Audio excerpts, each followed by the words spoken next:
How to fix very low audio volume in Windows.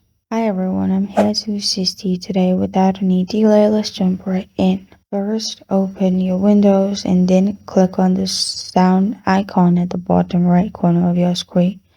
Right click on it and then click on Open Sound Settings, which is the first option. After you click on Sound Settings, you will find this kind of screen pop up. Here on the left side, click on Sound. Then click on Device Properties and Output.